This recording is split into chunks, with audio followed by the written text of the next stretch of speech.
싱크대나 신발장 등을 오래 사용하다 보면요. 문짝이 틀어지거나 제대로 닫히지 않는 경우들이 또 발생합니다. 네. 이 문을 여 닫는 경첩에 문제가 생긴 경우가 대부분인데요. 바로 우리 몸에도 이 경첩과 같은 역할을 담당하는 곳이 있다고 합니다. 네, 접혔다 또 굽혔다를 가능하게 해주는 바로 관절인데요. 네. 특히 무릎 관절은 무게를 지탱해줄 뿐만이 아니라 앉고 서고 또 뛰고 걷고와 같은 다양한 동작을 감당하고 있기 때문에 네. 손상이 생기면 불편함이 생길 수밖에 없습니다. 그렇습니다. 걷는 것이 곧 고통이 되는 그런 질환이 있습니다. 국민질환이라고도 불리는 무릎 퇴행성 관절염. 이 지긋지긋한 통증에서 벗어날 수 있는 방법 오늘 네. TV 메디컬 약선에서 알아보도록 하겠습니다. 네, 도움 말씀 주실 오늘의 주치 모셨습니다. 정형외과 전문의 김동우 대표원장님과 함께합니다. 안녕하세요. 안녕하십니까? 안녕하십니까. 첫 걸음마로부터 시작되는 인간의 직립보행. 우리가 걸을 수 있는 이유는 복잡한 다리 구조 덕분. 그 중에서도 무릎 관절이 있어 통증 없이 안정적인 보행이 가능하다.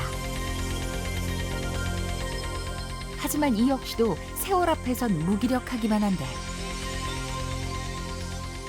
퇴행성 변화라는 게 사실 태어나면서부터 우리가 시작된다고 할 듯이 젊을 때부터 항상 조심해야 됩니다. 특히 우리나라는 앉아서 생활하고 그다음 땅바닥에서 그리고 업어 키우는 문화이기 때문에 특히 퇴행성이 온다면 주로 안쪽 무릎 연골에 오기 때문에 더더욱 그런 습관이 안 좋다고 봅니다. 의자나 침대 생활이 조금 더 나을 것으로 보이며 건강 100세. 평생 두 발로 걷기 위한 준비. 정형외과 전문의 김동우 대표원장과 함께한다.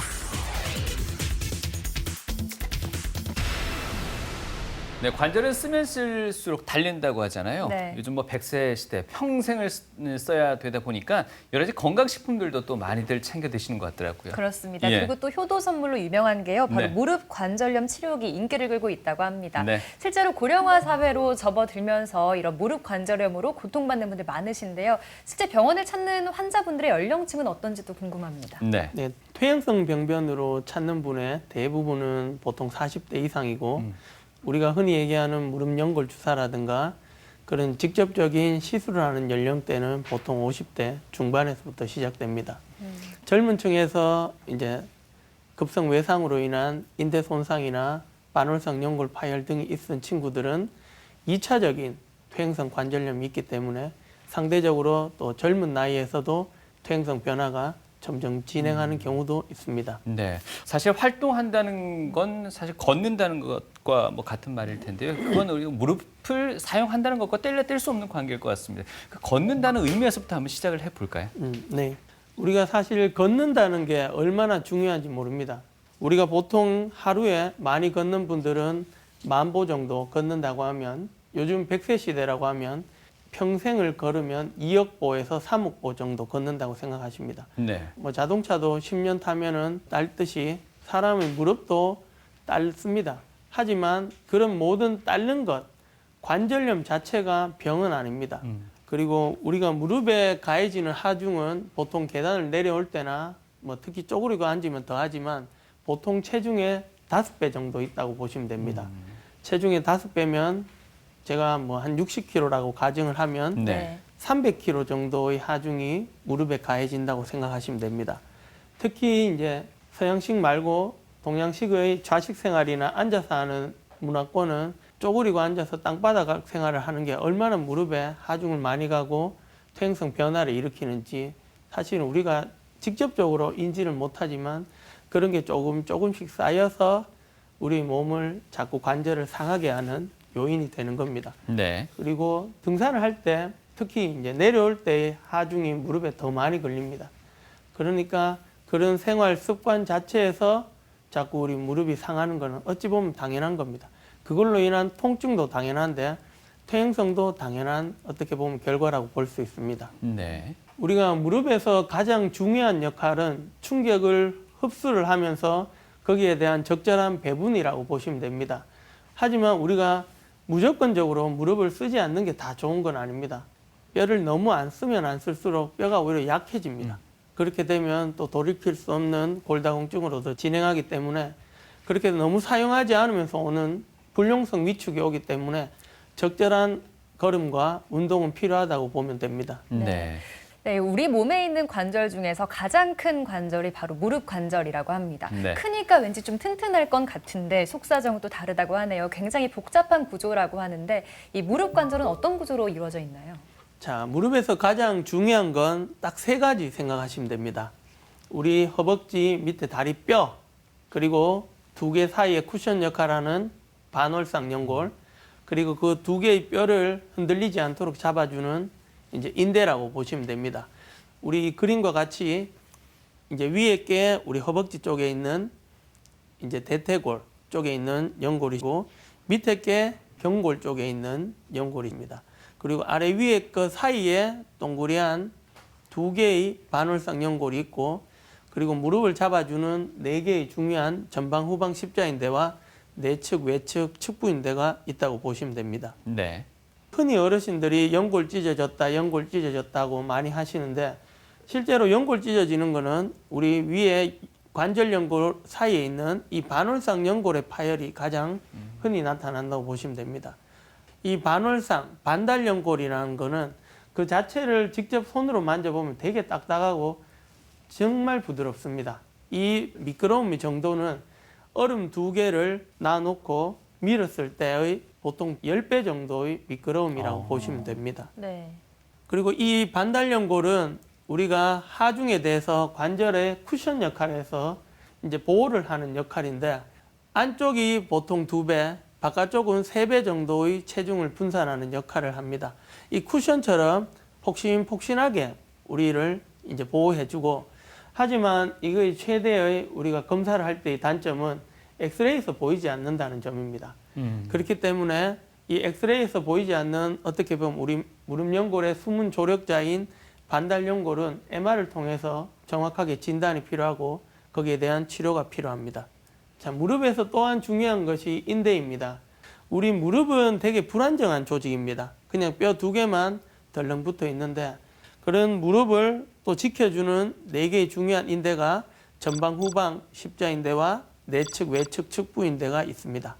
대부분 이제 스포츠 손상으로 많이 되는 게 전방 십자인대와 이제 내측 측부인대, 거기에 더불어서 내측 반월상 연골 파열이 있는 것을 이제 테러블 트리아드라고, 이게 젊은 연령에서도 나타나는 연골 손상의 주 원인이라고 생각하시면 됩니다. 네. 자, 우리가 무릎이 아픈 원인은 크게 나누면 외상성, 한마디로 다쳐서 그런 것과 이제 퇴행성 두 가지로 크게 나눌 수 있는데, 네. 퇴행성은 한마디로 쉽게 얘기하면 써서 그런 거고, 외상성은 다쳐서 그런 겁니다. 다친 것의 대표적인 게 우리 뭐 스포츠 손상, 십자인대, 측부인대 손상, 그리고 골절 등이 있겠고, 퇴행성의 대표적인 거는 이제 반월상 연골이 퇴행성으로 찢어졌다, 그다음 무릎 연골이 벗겨졌다, 또는 뭐 활액막이나 이런 게 증식하는 병이라든가 류마티스 등도 이제 퇴행성으로 진행할 수 있는 병 중에 하나입니다. 네. 어쨌든 국민건강보험공단 그 통계에 따르자면요, 한국인이 가진 만성 질환 1위가 바로 말씀해 주셨던 무릎 이 퇴행성 관절염이라고 합니다. 네. 바로 이 무릎 퇴행성 관절염의 원인과 또 증상에 대해서 자세히 한번 설명을 들어보도록 하겠습니다. 우리 무릎의 퇴행성 관절염이란 뭐 골관절염이란 말과 똑같은데, 무릎 관절을 보호하고 있는 연골의 손상으로 인해 퇴행성 변화가 일어난다고 생각하시면 됩니다. 우리 관절을 이루는데 아까 중요한 뼈, 그리고 반달 연골, 그리고 인대 등의 손상으로 인해서 무릎에 흔들림이 있을 수도 있고, 아니면 과사용으로 인해서 연골이 벗겨진다든가 해서 염증이 생기고 통증이 생기는 그런 질병이라고 보시면 됩니다. 그리고 우리가 이제 요 왼쪽의 그림이 정상적인 관절이고, 오른쪽에 게 이제 관절이 상해서 우리 연골 손상이 있고, 그리고 뼈하고 뼈 사이에 우리 엑스레이에서 보이지 않는 반월상 연골과 연골 공간이 이제 좁아져 있는 관절 간극을 볼 수 있고, 그리고 우리 흔히 어르신들 무릎 퇴행성 관절염 심하면 O자 다리도 있고, 또 만져보면 뼈가 자꾸 튀어나온다라고 하는 골극이 있습니다. 이 무릎 보시면은 요 위에 사진은 이제 바깥쪽은 연골이 살아 있는데 안쪽은 연골이 다 벗겨져서 이게 속의 뼈가 지금 보이고 있는 겁니다. 왜 이쪽은 괜찮고 이쪽만 상하냐? 이런 분들도 대부분 지금 엑스레이는 없지만 O자 다리가 있어서 바깥쪽으로 가는 하중보다는 안쪽으로 가는 하중이 더 크기 때문에 안쪽에 이제 연골이 많이 딸갔다고 보시면 됩니다.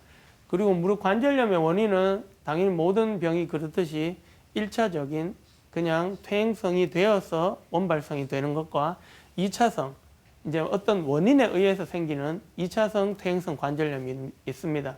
1차성은 당연히 이제 노화로 인한 퇴행성 변화, 그리고 이제 약간 통통하시거나 이제 많이 써서, 그리고 특히나 이제 여성분들이 아무래도 통증에도 조금 더 민감할 뿐 아니라 허벅지 근력 자체도 남성분보다 작기 때문에 이제 1차적인 관절염이 조금 더 오는 경향이 있고, 2차적 관절염은 제일 많은 건 사실 외상입니다. 외상은 이제 십자인대 파열, 뭐 내측, 외측, 바늘상연골 파열이 있고, 그 다음으로는 우리 이제 고름 생기는 감염, 무릎에 감염이 생기거나, 우리 흔히 쉽게 얘기하면 엉덩이에 종기 생긴다고 얘기하는 거하고 똑같습니다. 그게 무릎 관절 내에 생겨서 이제 그런 균들이 연골을 한번 쓸고 지나가는 거죠.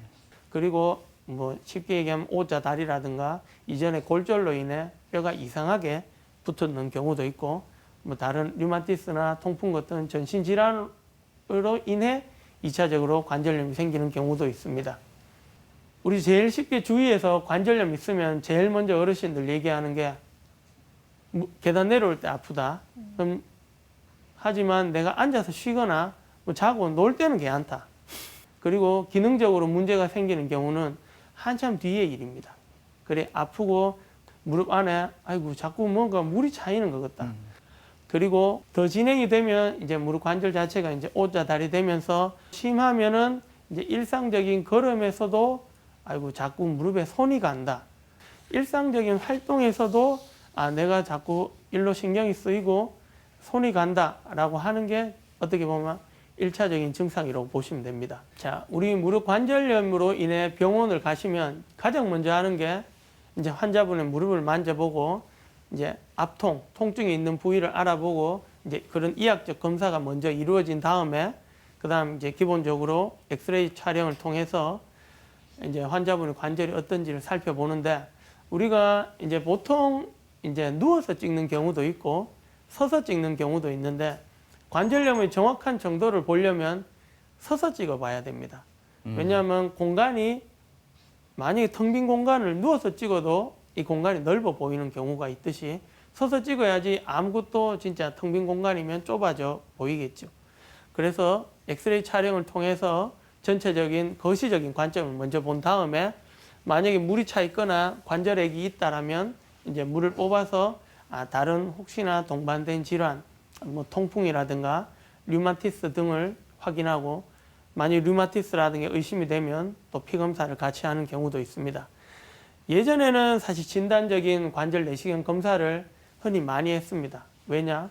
MR이라는 좋은 첨단 기계가 없었기 때문에 관절경 검사를 많이 했는데, 사실 요즘은 관절경 검사를 하는 것도 사실 무릎에다가 이제 상처를 조금이라도 내는 시술이기 때문에 거기에 대한 부담감도 있고 하기 때문에 요즘은 이제 정밀 검사는 대부분 MR을 통해서 이제 환자분의 관절 상태라든가 이런 병변을 이제 확인할 수 있다고 보시면 됩니다. 네. 우리 관절염의 정도는 이제 엑스레이로 볼 수 있는 거는 뭐 켈그렌 로렌스 그레이드라는 게 있는데 1, 2, 3, 4단계가 있습니다.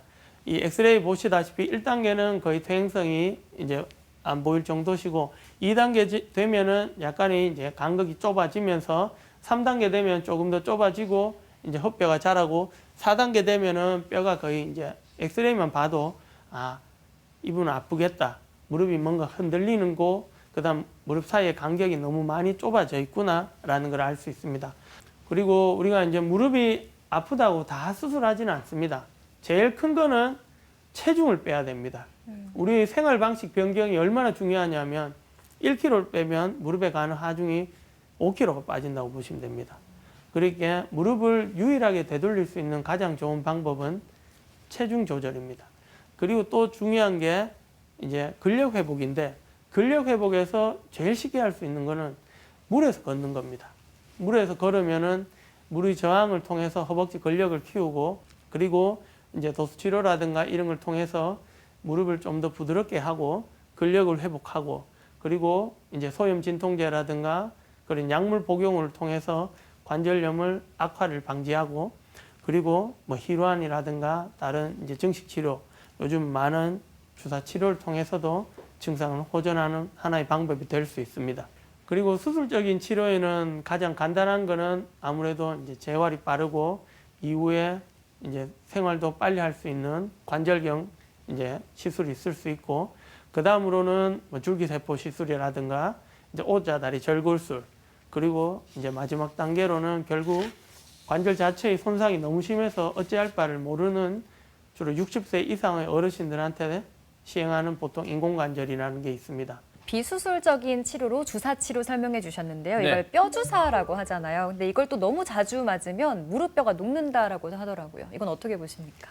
우리가 어르신들이 흔히 얘기하는 뼈 주사는 이제 보통 스테로이드 주사를 말씀하시는데 우리가 스테로이드는 사실 되게 계륵 같은 존재입니다. 우리가 지금 지구상에서 가장 염증을 강력하게 제어하는 치료제가 사실 스테로이드인데 네. 만약에 물이 많이 찼거나 염증이 많은 분들한테는 스테로이드라는 주사는 사실 명약입니다. 그런 명약이 없습니다. 먹는 약도 있고 주사도 있지만 그런 명약이 없는데 그거를 너무 과사용하는 게 사실 문제입니다. 너무 많이 사용을 하면 주위에 근육이나 연부 조직을 녹게 해서 연골을 조금 더 상하게 하는 경향이 있기 때문에 그걸 너무 자주 하는 거는 별로 권하지는 않고 이제 한 번씩 불편할 때 사용하는 거는 뭐 괜찮다고 생각합니다. 네. 그런 주사 치료를 비롯해서 비수술적 치료로 모든 게 해결이 된다면 얼마나 좋겠습니까만 네. 또 그렇지 못한 경우도 있을 것 같습니다. 이제는 수술적 치료에 대해서 한번 얘기를 나눠보겠는데요. 여러모로 뭐 내시경 치료가 의료 패러다임을 또 변화시켰다라고 할 정도로 많이 활용되고 있습니다. 이 무릎 관절 치료에 있어서도 아마 뭐 내시경 치료가 상당 부분을 차지하고 있지 않겠습니까? 맞습니다. 우리가 가장 흔히 이제 잘 아시는 것 중에 하나가 입에 내시경하는 위내시경, 대장 네. 내시경. 네. 그것과 똑같이 이제 새끼손가락 반만한 구멍을 통해서 관절 안을 직접 들여다본다고 보시면 됩니다. 그렇게 들여다보고 먼저 확인을 하고 뭐 연골이 찢어졌는지 아니면 추벽증후군 같은 게 있는지 뭐 염증이 너무 심한지 확인하고 거기에 대한 적절한 치료를 시행하고 있습니다. 뭐 쉽게 생각하면은 관절을 상하지 않게 하면서 그 안에 있는 다른 이물질이라든가 이제 연골 상했는 거를 이제 적절하게 이제 손상된 부분을 뭐 봉합을 할 수도 있고 제거를 할 수도 있다고 생각하시면 됩니다. 관절경 검사의 장점은 사실 뭐 제일 알다시피 진단이 가장 정확하다고 보시면 됩니다. 그리고 거기에 맞게 진단을 함과 동시에 바로 치료를 시행할 수 있다는 게 좋은 거고 재원 기간도 짧고 이후에 재활도 아주 적은 시간에 할 수 있으면 사실 합병증은 사실 거의 없다라고 볼 정도로 그게 합병증이 없으면 의료 비용도 사실 많이 절감되는 것 중에 하나입니다. 그리고 무릎 관절경도 하지만 뭐 당연히 어깨 관절경이나 발목, 예전엔 고관절 관절경, 요즘은 허리 수술도 저는 이제 내시경으로 많이 하는 경향으로 거의 모든 관절에 있어서 이제 관절경이 사용된다고 보시면 됩니다. 네. 무릎 관절경의 적응증은 이제 가장 흔하게는 사실 스포츠 손상, 이제 운동을 통해서 십자인대라든가 반월상 연골 손상이 있는 관절 내 구조물의 손상이 있는 경우가 또 흔하고 어르신들은 아무래도 이제 퇴행성 병변으로 인한 반월상 연골 파열 그리고 연골이 완전히 이제 손상이 심한 경우는 줄기세포 시술할 때도 우리 관절경을 통해서 줄기세포 시술을 합니다. 그리고 관절 내 골절인 경골, 대퇴골, 허벅지뼈나 밑에 다리뼈, 우리 흔히 촛대뼈 골절에 관절 내 골절에서도 관절경을 통해서 관절을 맞춘 다음에 이제 골절 부위를 유압을 시키는 경우도 있습니다. 무릎 관절경의 적응증은 이제 MR로도 확인되지 않는 환자분의 장기간의 통증입니다. 뭐 한 달이나 두 달 정도를 충분히 치료를 했는데도 아파서 나는 도저히 안 되겠다.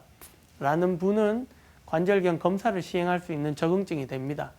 연골, 흔히 이제 우리 어르신들이 물렁뼈의 손상 정도를 깊이와 넓이를 알 수 있고 특히 우리 MR에서 한 번씩 놓칠 수 있는 반월상 연골의 뿌리부, 후각부 파열과 활액막, 이제 염증이 어느 정도 있는지를 정확히 알 수 있고 십자인대 파열도 MRI보다 좀 더 정확하게 알 수 있습니다. 이게 부분 파열 아니면 완전 파열 이런 거를 조금 더 정확하게 알 수 있습니다. 특히 이제 일을 많이 했는 어르신들은 아기를 키우느라고 무릎이 아픈지 허리가 아픈지 모르고 지내던 분들이 많은데 어르신들 보면 이제 밭일하고 예전에 어르신들 하니까 자꾸 꼬부랑 할머니가 되는 분이 있는데 그런 분들의 또 상당수는 허리뼈 골절이 있었던 분도 있습니다. 우리 무릎도 똑같습니다. 십자인대 파열을 모르고 이제 오랫동안 있다가 연골이 상해서 보니까 아 내가 예전에 십자인대를 다쳤었구나. 아이고 내가 너무 내 몸을 안 아끼고 살았구나라는 분들이 있을 때 참으로 안타깝습니다, 진짜. 이분은 이제 연세가 77입니다. 이 사실 한국 나이로 따지면은 적지 않은 나이인데 엑스레이 상으로 보면은 이제 크게 연골은 어느 정도는 살아 있습니다. 이게 이제 어르신이 이제 저희가 뒤에서 찍었다고 보시면 되는데 이게 왼쪽이고 이게 오른쪽인데 왼쪽에 비해 오른쪽에 무릎 안쪽이 뭔가 혓뼈가 자랐으면서 바깥쪽 연골에 비해 안쪽이 조금 좁은 엑스레이 소경이 보입니다. 네. 그래서 이분도 이제 MR을 찍어보면 이제 안쪽 바늘상 연골에 파열이 있으면서 여기 안쪽을 보시면 약간 뼈가 뽀얗게 변해 있는데 저게 이제 뼈의 부종이라고 보시면 됩니다. 근데 뼈의 부종이 있다는 말은 뼈가 뭔가 퇴행성이나 외상성으로 이분이 뼈가 멍이 들었다라고 생각을 하면 되는데 이분이 연골도 보면 뽀얗게 보이는 저 부분이 연골이 이제 상했는 부분인데 되게 국소적으로 연골이 상했습니다. 이분 왜 이렇게 국소적으로 연골이 상했을까? 이분 무릎 사이에 있는 바늘상 연골이 찢어져서 이 부분을 자꾸 깔아먹고 있었던 겁니다. 그래서 관절경을 보면 이게 이제 정상적으로 바늘상 연골이 어느 정도 살아있고 아래 위로 관절이 있는 부분인데 자, MRI를 옆에서 봤을 때 이제 요렇게 잘랐을 때의 사진인데 옆에서 봐도 이제 연골이 이렇게 상했는데 실제 관절경 내에서 보면 연골이 살았는 부분은 너무 깨끗합니다. 연세에 비해서 77이라는 나이가 믿기지 않을 정도로 괜찮은데 중간에 뭔가 우리가 손톱으로 핥힌 흔적처럼 보이는데 이게 오랫동안 무릎 사이 이 바늘상 연골이 계속 야를 상처를 입고 있었던 겁니다. 이분은 갑작스럽게 아프다고 했지만 이렇게 연골이 상한 거는 뭐 한두 달 만에 생기진 않았을 겁니다. 이런 분들은 사실 오래전에 바늘상 연골만 정리하는 관절경만 했어도 이렇게까지 관절 연골이 상하지는 않으셨을 겁니다. 이런 식으로 밑에 연골이 이제 덜렁덜렁 거리고 있었던 거죠. 그래서 이런 분은 사실 간단하게 이 연골만 정리해줘도 앞으로의 삶은 훨씬 달라질 수 있습니다.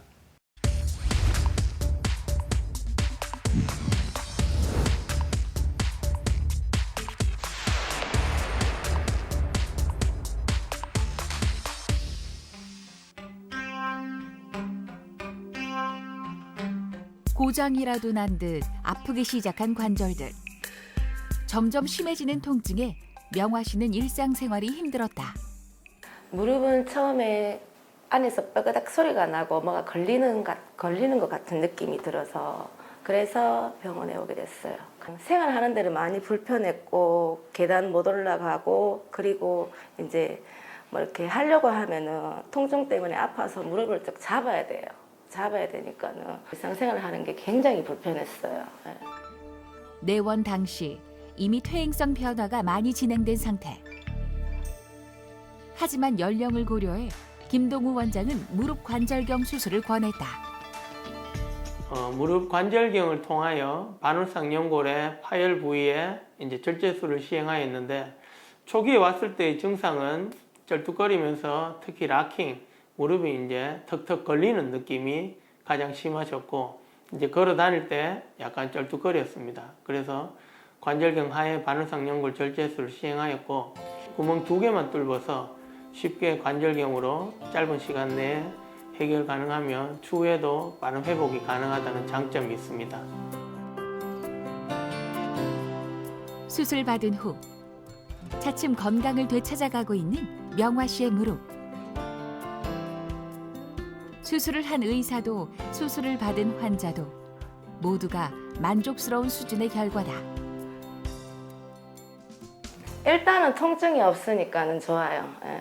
통증이 없으니까 좋고 무릎도 걷는 데는 지장이 없어요. 괜찮아요. 지금도 재활과 도수는 계속 받고 있어요.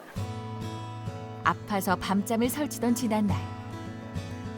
명화 씨는 이제부터라도 무릎 건강을 아끼기 위해 노력을 기울이고 있다.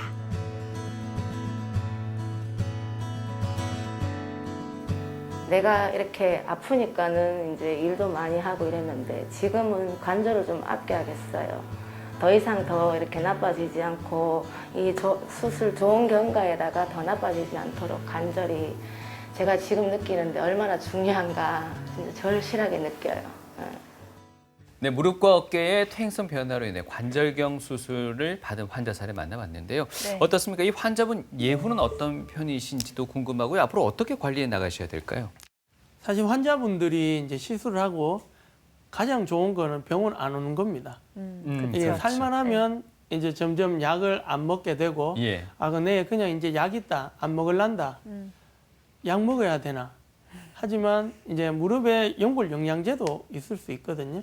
그런 약은 조금씩 드시는 게 좋은데 난 됐다 그만 약 안 먹을란다 이제 병원 안 와도 안 되나 라고 얘기하면은 사실 예후가 가장 좋은 겁니다. 살만하다 이거죠. 그렇죠. 예. 근데 이제 이런 분들은 사실 이런 분들이 더 무섭습니다. 왜냐하면 이런 분들은 그냥 그대로 살아가시거든요. 근데 이렇게 하고 나서 사실 허벅지 근력을 키우셔야 돼요. 네. 수술 한 번으로 끝나는 게 아니라 계속해서 관리가 필요하다는 말씀이시고요. 네. 이런 방법들로 이 연골이 치료는 어느 정도 되긴 하지만 한 번 손상된 연골은 재생이 또 안 됩니다. 그렇죠. 이럴 때 필요한 게 줄기세포 치료인데요. 어떤 부분인 건가요? 자, 우리 줄기세포라는 거는 우리 이제 태아에서 나오는 피를 통해서 무엇으로든 분화가 될 수 있는 것을 우리 무릎에다 주입을 해서 원래 있던 유리연골을 섬유연골로 대체하게 하는 겁니다. 우리가 이제 오해하시는 것 중에 하나가 똑같은 연골로 바뀐다고 생각하는데 그게 아닙니다. 우리 섬유연골로 흉터처럼 연골로 재생이 되는데 그 연골도 매너 똑같은 역할을 할 수 있습니다. 탄력성이라든가 이런 거는 조금 적지만 그걸 통해서 평생을 살아갈 수도 있고 줄기세포를 하면 결국 이 관절을 평생 살린다고 생각하셔야 돼요.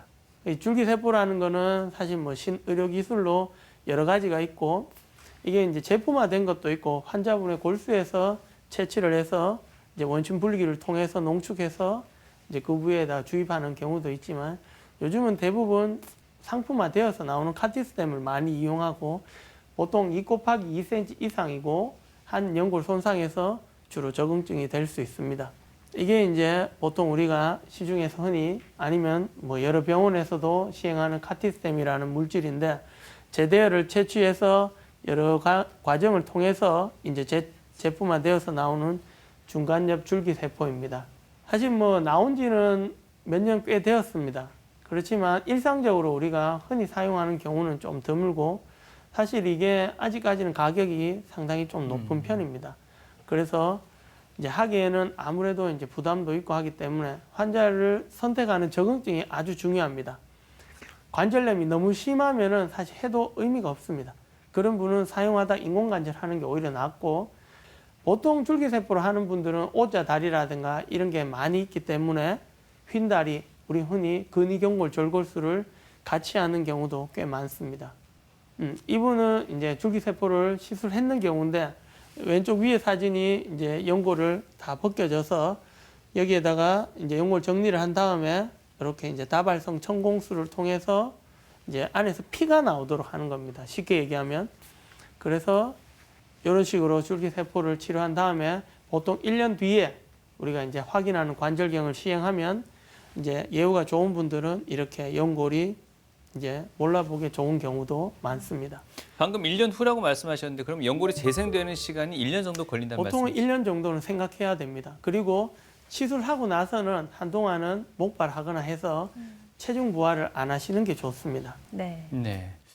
앞서 뭐 설명도 충분히 주셨습니다만 오자 다리라고 일명 오자 다리를 갖고 계시는 여러 가지 불편을 호소하는 환자분들 많으신데 네. 뭐 외관상의 문제뿐만 아니라 분명 무릎 관절 내지는 연골에까지 상당히 영향을 미친다고 말씀 주셨습니다. 이런 분들은 과연 어떤 치료를 거치게 되는지 또 자세한 설명 들어보도록 하겠습니다. 자, 우리 휜다리 교정술이라고 하는 근위경골 절골술, 우리 이제 골 변형 교정술이라는 거는 우리나라가 아무래도 동양식 생활을 하기 때문에 오자 다리라든가 이런 게 조금 더 빈도가 많습니다. 제가 지금 섰는 다리에서 무릎을 붙인 상태에서 무릎을 쫙 펴서 무릎이 이게 붙어야 되는데 네. 어떤 분들은 이렇게 이제 다리가 벌어지는 그렇죠. 분들이 대부분 이제 오자 다리인데, 오자 다리가 되면 고관절의 중심과 발목의 중심을 꺾는 선이 무릎이 중심으로 이렇게 옵니다. 그러면 하중 자체가 바깥쪽은 놀고 안쪽. 안쪽만 오겠죠. 그러니까 이제 야는 배짱이고 야는 이제 개미니까 야만 일을 계속 하는 겁니다. 그러니까 안쪽 연골이 계속 상하고 바깥쪽은 괜찮은 분입니다. 이 오자 다리의 적응증 중에 가장 중요한 게 바깥쪽 연골이 정상적이어야 됩니다. 그리고 십자인대도 괜찮아요. 당연히 앞뒤로 움직이면 안 되니까. 그런 분들한테서 오자 다리 교정술은 아주 좋은 치료가 될 수 있습니다. 이 절골술이 사실은 인공관절로 가지 않도록 하는 최근에는 아주 좋은 방법 중에 하나입니다. 그래서 절골술 했는 분의 케이스를 보면 뭐 55세 여자분이신데 이 좌측 무릎이 이제 불편해서 오셨던 분입니다. 근데 오른쪽도 보면 오자 다리가 꽤 있으십니다. 그래서 MR 찍었는 사진을 보면 연골 손상이 있어서 뼈가 이렇게 부어 있으십니다. 실질적으로 조금 더 MR을 뒤로 넘기면 이제 뼈 붓기가 조금 더 보이고 바깥쪽 연골은 다행히 괜찮으십니다. 이런 분들이 절골술에 아주 큰 적응증이 됩니다. 그래서 이제 뼈를 쳐야 됩니다. 이렇게 뼈를 쳐서 바깥쪽은 붙이고 안쪽은 벌려주는 거라고 생각하시면 됩니다. 그래서 이렇게 오자 다리 있는 경우를 이제 중심으로 축을 변화가 일으키게 하는 겁니다. 이렇게 축의 변화가 있으면 키가 조금 커지는 효과가 있습니다. 네. 일단 휘어진 다리가 반듯하게 되니까 외관상으로도 좋을 것 같고 또 통증도 줄어들 것 같은데요. 네. 이 휘어진 각도가 있잖아요. 어느 정도 각도가 교정이 가능한 건지도 궁금하네요. 우리가 사실은 이제 의학적으로도 중요하고 사실 보험 기준도 중요합니다. 우리나라에서는 5도 이상의 이제 내반 변형 오자 다리가 있어야지 보험에서 적용이 되고 네. 5도에서 15도 넘어가면은 이제 또 할 수가 없습니다. 15도 넘어가면 이분을 교정을 해도 일자로 하기는 조금 어렵다라고 보시면 되고, 그리고 조금 통통하신 분은 아무래도 예후가 조금 안 좋은 편입니다. 그래서 각도는 5도에서 15도 정도로 보시면 되고, 흔히 많이 하는 경우는 한 8도에서 11도 그 사이가 가장 흔합니다. 어떻습니까? O자형 다리하고는 좀 반대되는 경우 X자형 다리. 내지는 안짱 다리라고. 그렇지. 그런 경우는 안쪽이 아니고 바깥쪽 연골이 손상되는 건가요? 맞습니다. 예. 이 오자 다리 교정술을 제대로 못하면은 오히려 X자 다리가 되는 경우가 있습니다. 네. 그렇게 되면 오히려 바깥쪽 연골이 손상이 되어서 안쪽은 정상화되는데 바깥쪽이 아파서 오시는 분도 있습니다. 그러니까 이 각도를 측정을 할 때 꼭 이렇게 서서 해야 되고, 이후에도 수술하는 과정 중에서도 환자분을 다리에 우리가 하중이 갔을 때의 각도를 재는 게 중요합니다. 그래 일부러 다리를 꾹 누른 상태에서 다리에 이제 엑시스를 꺼서 이분이 몇 도를 교정해야 된다라고 확실하게 이제 정하고 들어가야 됩니다. 네. 이 교정술을 받으면요, 일상생활의 회복, 복귀하려면 얼마나 시간이 또 필요한 건가요? 보통은 이제 경쟁적인 스포츠나 이런 거는 몇 달이 걸리지만 네. 우리가 이제 어르신들은 언제 걸을 수 있냐? 이거 보시면은 이제 엑스레이에서 보시면 일종의 뼈가 부러진 거를 이제 교정을 해놨다고 보시면 됩니다. 뼈가 부러지면 우리 보통 1년 뒤에 피임을 뽑지 않습니까? 그러니까 보통은 한 4주 정도는 조심을 해주시는 게 좋습니다. 이분이 아무리 튼튼하게 붙여져 있더라도 이게 공간이 유지가 되어야 됩니다. 이 공간이 내려앉으면 다시 오자 다리가 되기 때문에 어느 정도 뼈의 찐이 나오고 뼈의 안정화가 도모될 때까지 조금 이제 체중 부하를 안 하시는 게 좋습니다. 보통. 재활을 잘하면 더 빨라질 수도 있는 건가요? 아무래도 근력이 이제 회복이 빠르고 또 젊으시고 이제 골다공증이 적고 하신 분들은 조금 더 단축될 수 있습니다. 네. 지금 말씀하신 이 휜다리를 바로 세우는 이런 수술과 또 인공관절 수술하고는 이게 분야가 좀 다른 분야로 느껴지는데 맞습니까? 완전히 다릅니다. 예. 제가 환자분들한테 옵션을 드릴 때 환자분 이 무릎을 살릴까요? 아니면 바꿀까요? 라고 얘기를 많이 하는데 네. 저는 이 O자 다리를 선택을 하시면 무조건 이 다리는 평생 쓰도록 해야 된다고 생각을 합니다.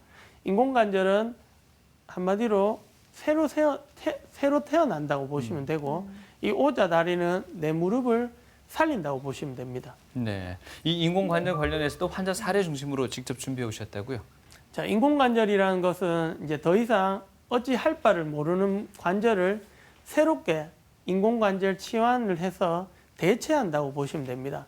감염이라든가 이런 것만 없다라면 사실 하루 이틀 있다가 바로 걸어 다니는데도 아무 문제 없고 다리만 들 수 있을 정도의 하지 근력만 있다면 편안하게 저는 어르신들한테 한 며칠 있으면 축구하러 가라고 얘기를 합니다. 네.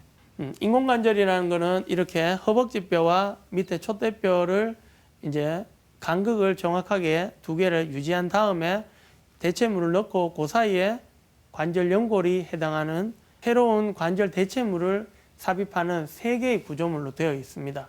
이분은 이제 69세의 이제 남자분으로 이제 양쪽 모두 이제 관절이 내측이 아주 심하고 이제 골국도 있어서 이제 O자 다리를 보이는 분이십니다. 그래서 이제 양무릎 모두 인공관절을 시행했던 분으로 이제 O자 다리도 어느 정도 이제 교정이 되어서 뭐 특별한 이상 없이 잘 외래를 뭐 1년에 한 번 정도 이제 경과 관찰하고 있는 분이십니다. 지금 성수 씨의 무릎에는 인공관절이 이식되어 있다. 수술 전에는 그 통증이 상당했다는데 일을 너무 많이 하다 보니까 양쪽 무릎이 많이 아팠어요. 파스도 바르고 도수 치료도 하고 제 나름대로는 운동도 하고 했었는데 차도가 없었습니다. 먹고 살기 바빴던 그에게 무릎 통증은 사소한 불편함에 불과했고 김동우 원장을 만났을 땐 무릎에 심각한 손상이 생긴 뒤였다.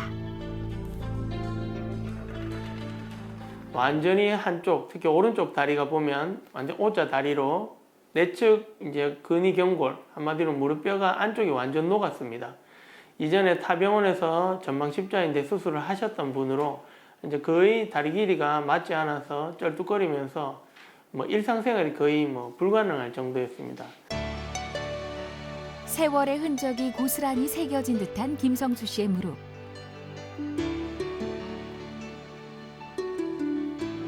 이를 바로잡기 위해선 인공관절 수술이 불가피한 상태였다. 안쪽에 금속 메탈 블럭을 이용해서 안쪽을 어느 정도 보충한 다음에 이제 스템이라는 이제 우리가 특수한 경우에만 쓰는 로드를 이용해서 인공관절을 통해서 현재 외래 통원 치료 중인 환자로 뭐 너무나도 저런 환자 보면 의사가 됐다는 게 뿌듯합니다. 인공관절 이식 후 오히려 가벼워진 발걸음. 수술 전엔 걱정도 있었지만 지금은 무척이나 만족한다고. 통증이 없어져 버렸고 지금 걷는데도 아무런 문제점이 없고 계단을 오르내려도 문제점이 없고 O다리가 첫째 굽어 있었거든요. 그것도 변형된 다리가 일자로 쭉 펴져 있었습니다. 지금은 저 병원에서 하는 치료, 물리치료, 도수, 재활운동에서 이제 제 나름대로 병원에서 하라는 대로 다리 운동을 많이 하고 있습니다. 네, 인공관절 수술 받은 환자 사례 만나봤는데요. 네. 이 인공관절에 수명이 있다 보니까 최대한 미뤄뒀다가 나중에 하는 게 좋다라는 의견도 있지만 또 더 악화되기 전에 미리 하는 게 좋다 이런 의견도 있습니다. 사실 이건 쉽게 판단할 문제는 아닐 네. 것 같은데 어떻습니까? 이걸 인공관절 최후의 수단으로 봐야 될까요? 어떻습니까? 최후의 수단 맞습니다. 최후의 수단은 맞는데 네. 너무 오래되면 이게 뭐 똑같은 인공관절이라도 뭐 스템을 하거나 아니면 중간에 뭐 블럭 같은 걸 넣어서 수술 자체를 뭐 환자분은 똑같겠지만 저희가 하는 게 조금 달라지는 경우가 있습니다. 네. 보통 우리가 뭐 흔히 얘기하기로는 15년, 20년인데 그거는 뭐 사용하기에 따라도 다른데 저처럼 뭐 수술을 하는 사람에 따라도 사실 조금씩 다릅니다. 네, 인공관절 수술을 받으면요. 네. 정상관절과 비교를 했을 때 그 운동 범위라고 할까요? 좀 어떻게 달라지나요? 요즘은 인공관절 자체의 이제 기구 자체도 되게 이제 많이 좋아졌습니다. 예. 의료 기술이 발전하면서 당연히 사람 손도 좋아지지만 기구도 좋아져서 거의 관절 운동 범위는 거의 정상화 비슷하게 됩니다. 어떻습니까? 수술 이후에 정상적인 생활에 이르기까지 가장 중요한 어떤 관리 포인트라고 하면 어떤 게 있겠습니까? 무조건 근력 회복입니다. 운동 범위, 가동 범위는 대부분 괜찮으십니다. 그 사람에 따라 시간의 차이는 있지만 보통 뭐 퇴원할 때쯤 되면은 보통 100도 이상 되는 분들이 대부분인데 허벅지 근력은 몇 달, 몇 년이 걸리는 경우도 있습니다. 처음에 오히려 괜찮았던 분들이 그게 더 느립니다. 왜냐하면 나는 괜찮았기 때문에 운동을 안 해도 된다라고 생각을 하시는데 괜찮은 분들은 더 괜찮기 위해서 운동을 해야 되고 네. 안 괜찮은 분들은 더 괜찮아져야 됩니다. 병원 자꾸 오라 하는 이유도 근력 키우기 위해서 잔소리를 하려고 오라는 겁니다. 네.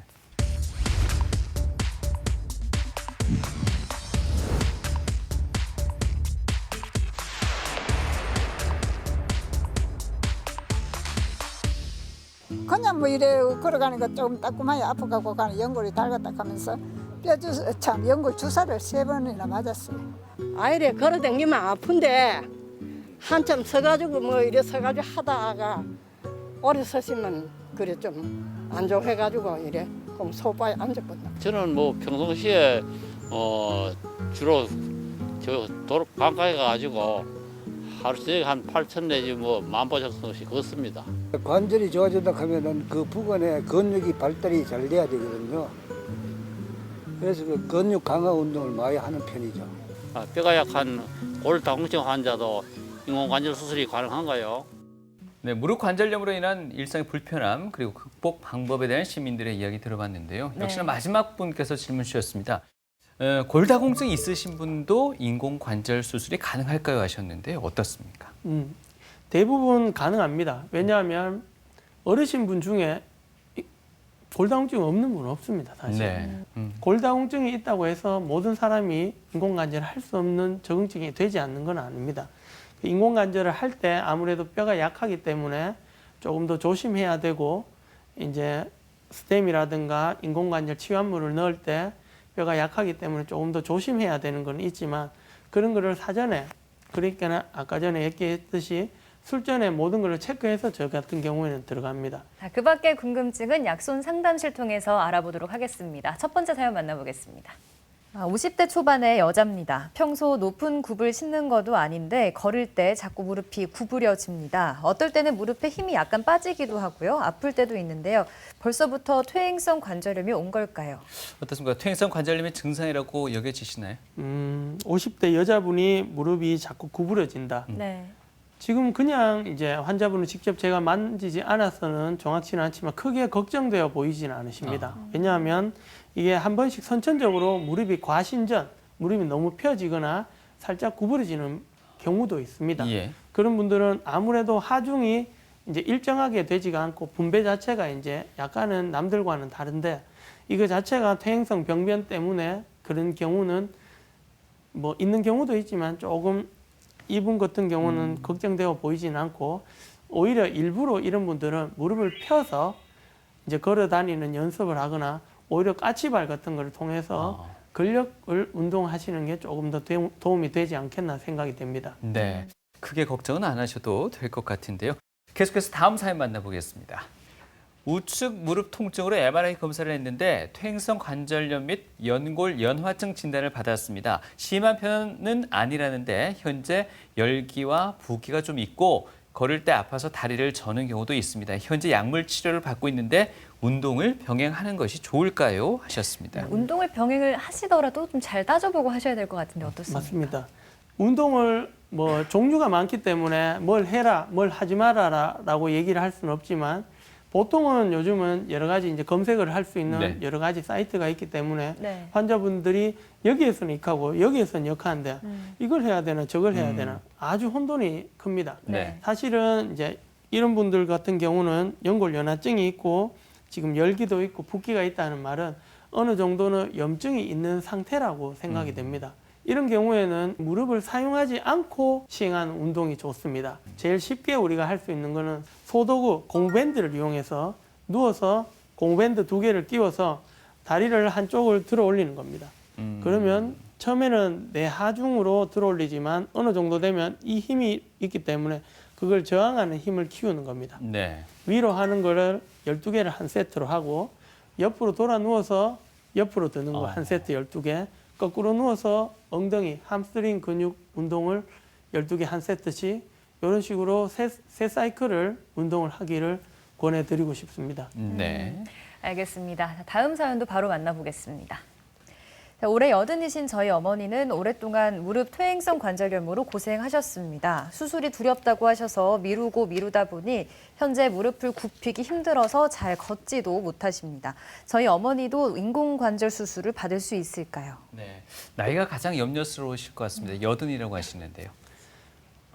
연세가 80이시면은 아무래도 뼈도 골다공증도 심할 테고 네. 이제 다른 지병이 있는지를 일단 살펴봐야 네. 됩니다. 뭐 어르신들은 아무래도 이제 뇌졸중이라든가 심장 같은 질환의 유무를 살펴봐야 되고 또 드시는 약이 뭔지 네. 그리고 골다공증의 정도가 어느 정도인지에 따라서 이제 시행하는 건 아무 문제가 안 됩니다. 네, TV 메디컬 약손 오늘 이 시간 무릎 관절염의 원인과 증상 또 치료 방법까지 자세하게 알아봤습니다. 네. 자, 끝으로 무릎 관절염을 예방할 수 있는 생활 속의 꿀팁들 좀 전해주신다고요? 네, 우리가 무릎 관절염을 예방하기 위해서는 이제 제일 쉽게 우리가 무릎을 걷고 운동하고 생활하고 하는데 그 전에 충분한 준비 운동, 스트레칭을 통해서 근육을 이완시켜주고 그리고 뭐 이건 당연한 얘기겠지만 과격한 운동이라 너무 오랫동안의 뭐 등산이라든가 운동을 좀 피하는 게 좋으시고 아무래도 뭐 적절한 휴식을 해야 되고 이제 쪼그려 앉는다든가 이런 일상적인 활동을 조금 조절해 주시면 좋고 그리고 가장 중요한 거는 체중을 줄여 주셔야 됩니다. 호리호리하신 분들도 무릎이 아프다면 살을 빼고 대신에 그 살을 뺏는 것만큼 지방이 빠지고 근육은 키워주시는 게 좋습니다. 관절에 도움이 되는 운동 중에 가장 좋은 거는 수영입니다. 수영 중에서도 이제 자유형이 사실 이제 운동에는 가장 좋은 걸로 되어 있는데 뭐 이가 없으면 잇몸으로 살듯이 근육을 키움으로 인해서 관절이 약간은 상해 있어도 잘 생활하고 뭐 주사라든가 그런 걸 통해서 평생 연골을 내 연골을 사용하는 게 중요하다고 생각합니다. 그리고 어떤 경우에서든 우리가 통증이라는 거는 되게 주관적인 감정인데 그 주관적인 감정이 한 달 이상 지속된다라면 진료를 한번 보는 것을 권해드리고 싶습니다. 네.